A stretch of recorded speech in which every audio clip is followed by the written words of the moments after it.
اور اگر تم سفر پر ہو اور تمہیں کوئی لکھنے والا نہ ملے تو ادائیگی کی ضمانت کے طور پر رہن قبضے میں رکھ لیے جائیں۔ ہاں، اگر تم ایک دوسرے پر بھروسہ کرو تو جس پر بھروسہ کیا گیا ہے وہ اپنی امانت ٹھیک ٹھیک ادا کرے اور اللہ سے ڈرے جو اس کا پروردگار ہے۔ اور گواہی کو نہ چھپاؤ، اور جو گواہی کو چھپائے وہ گناہگار دل کا حامل ہے، اور جو عمل بھی تم کرتے ہو اللہ اس سے خوب واقف ہے۔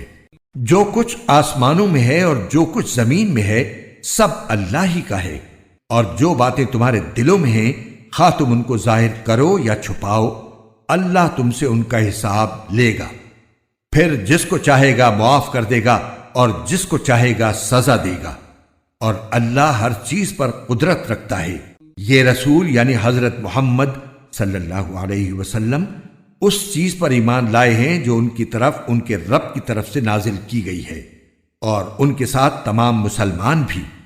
یہ سب اللہ پر، اس کے فرشتوں پر، اس کے کتابوں پر اور اس کے رسولوں پر ایمان لائے ہیں۔ وہ کہتے ہیں کہ ہم اس کے رسولوں کے درمیان کوئی تفریق نہیں کرتے کہ کسی پر ایمان لائیں کسی پر نہ لائیں، اور وہ یہ کہتے ہیں کہ ہم نے اللہ اور رسول کے احکام کو توجہ سے سن لیا ہے اور ہم خوشی سے ان کی تعمیل کرتے ہیں۔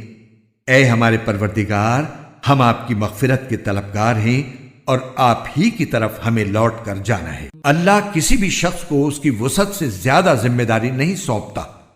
اس کو فائدہ بھی اسی کام سے ہوگا جو وہ اپنے ارادے سے کرے، اور نقصان بھی اسی کام سے ہوگا جو اپنے ارادے سے کرے۔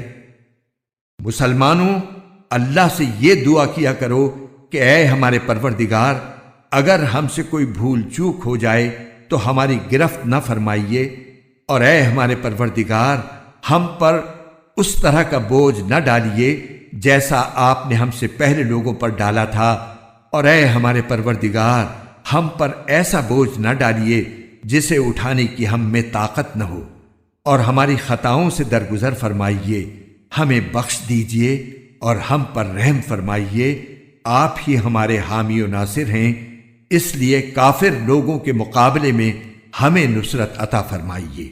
شروع اللہ کے نام سے جو سب پر مہربان ہے، بہت مہربان ہے۔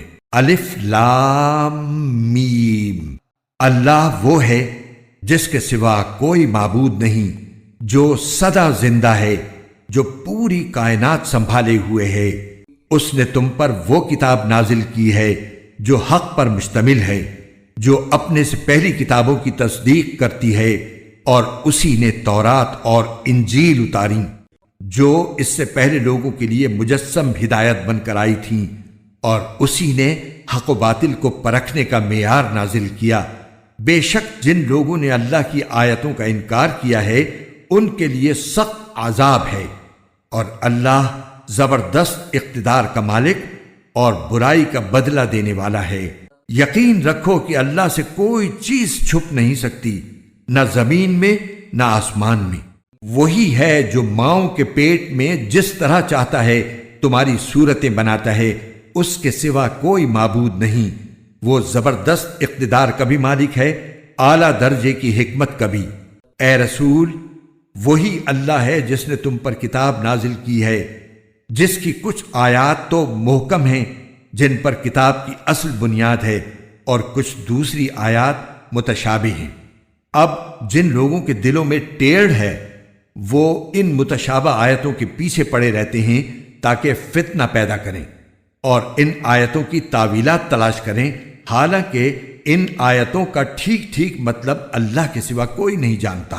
اور جن لوگوں کا علم پختہ ہے وہ یہ کہتے ہیں کہ ہم اس مطلب پر ایمان لاتے ہیں جو اللہ کو معلوم ہے۔ سب کچھ ہمارے پروردگار ہی کی طرف سے ہے، اور نصیحت وہی لوگ حاصل کرتے ہیں جو عقل والے ہیں۔ ایسے لوگ یہ دعا کرتے ہیں کہ اے ہمارے رب، تو نے ہمیں جو ہدایت عطا فرمائی ہے اس کے بعد ہمارے دلوں میں ٹیڑھ پیدا نہ ہونے دے، اور خاص اپنے پاس سے ہمیں رحمت عطا فرما۔ بے شک تیری اور صرف تیری ذات وہ ہے جو بے انتہا بخشش کی خوگر ہے۔ ہمارے پروردگار، تو تمام انسانوں کو ایک ایسے دن جمع کرنے والا ہے جس کے آنے میں کوئی شک نہیں۔ بے شک اللہ اپنے وعدے کی خلاف ورزی نہیں کرتا۔ حقیقت یہ ہے کہ جن لوگوں نے کفر اپنا لیا ہے، اللہ کے مقابلے میں نہ ان کی دولت ان کے کچھ کام آئے گی، نہ ان کی اولاد، اور وہی ہیں جو آگ کا ایندھن بن کر رہیں گے۔